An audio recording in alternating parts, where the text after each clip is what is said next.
ഇത് aluminium zinc UV coated puff panel അല്ലെങ്കിൽ Thomson met wall എന്നാണ് ഈ പ്രോഡക്റ്റിന്റെ പേര്. ബാക്ക് സൈഡും കവേർഡ് ആണ്, പക്ഷെ വൈറ്റ് കളറിലായിരിക്കും വരുന്നത്. ഇതാണ് ബാക്ക് സൈഡ്, അതായത് നമ്മൾ കാണാത്ത ഏരിയ വരിക. രണ്ട് പാനലും കൂടെ നമ്മൾ ജോയിൻ ചെയ്യുക സ്ക്രൂ ചെയ്യാന്ന് മാത്രം. Locking system, screwing and locking ആണ്. ഇപ്പൊ നമ്മൾ കമ്പയർ ചെയ്യുന്ന ഒരു ജിപ്സം സീലിംഗ് ആണ്. ജിപ്സം നമ്മൾ സീൽ ചെയ്ത് പെയിന്റ് ചെയ്ത് വരുമ്പോഴത്തേക്ക് നമ്മുടെ ഒരു ടൈം ഒരു കോസ്റ്റ് വരും, പക്ഷെ അതിനോട് തന്നെ മാച്ച് ചെയ്യുന്ന പ്രൈസിങ് ഇതിന് വരുള്ളൂ. അതായത് റെഡി ടു യൂസ്, ലോക്ക് ചെയ്ത് പോകാം.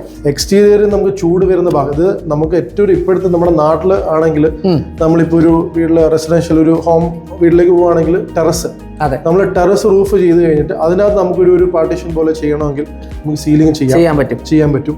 നോർമലി ഉള്ള എല്ലാ സീലിംഗ് വർക്കേഴ്സിന് ചെയ്യാൻ പറ്റുന്നതാണോ? എല്ലാവർക്കും, അലൂമിനിയം ഫാബ്രിക്കേറ്റേഴ്സ് ആയിക്കോട്ടെ, നമ്മുടെ കാർപ്പന്റേഴ്സ് ആയിക്കോട്ടെ, ഒന്നുമില്ല. ഇത് റെഡി ടു യൂസ് ആണ്. ഇത് നമ്മൾ ഇത് കണ്ടോ, ഈ ഒരു പാനൽ കാണാം, ഇവിടെ സ്ക്രൂ ചെയ്യുന്നു, അടുത്ത പാനൽ ലോക്ക് ചെയ്യുന്നു. ഇതില്ല കേട്ടോ, വെയിറ്റ് കുറവാട്ടോ, തീരെ വെയിറ്റ് ഇല്ലാത്ത പ്രൊഡക്റ്റ് ആണ്. ഇങ്ങനെ എടുത്ത് നമുക്ക് കൈകൊണ്ട് ജസ്റ്റ് വീശി കാണിക്കാൻ പറ്റുന്ന അത്ര തന്നെ ഉള്ളൂ ഇതിന്റെ വെയിറ്റ്, അത്രയും ചെറിയ വെയിറ്റ് ഉള്ളൂ. ഇത് വാട്ടർ പ്രൂഫും ആണ്, ടെർമൈറ്റ് ഇഷ്യൂസ് ഒന്നും വരത്തില്ല, ഹീറ്റ് പ്രൊട്ടക്ഷനും കിട്ടും. ഹീറ്റ് പ്രൊട്ടക്ഷൻ, സൗണ്ട് ഫീച്ചർ അത് പറയാൻ പറ്റുപോയി. അക്യൂസ്റ്റിക് ഫീച്ചർ ആണ്. ഇതിൽ അടിച്ചു നോക്കി അറിയാൻ പറ്റും. സൗണ്ട് നമ്മളെ നോർമലി സൗണ്ട് അല്ല. പിന്നെ എനിക്ക് തോന്നുന്നു ഈ സാധനം ഫയറിട്ടാണെന്നും കൂടിയാണ്.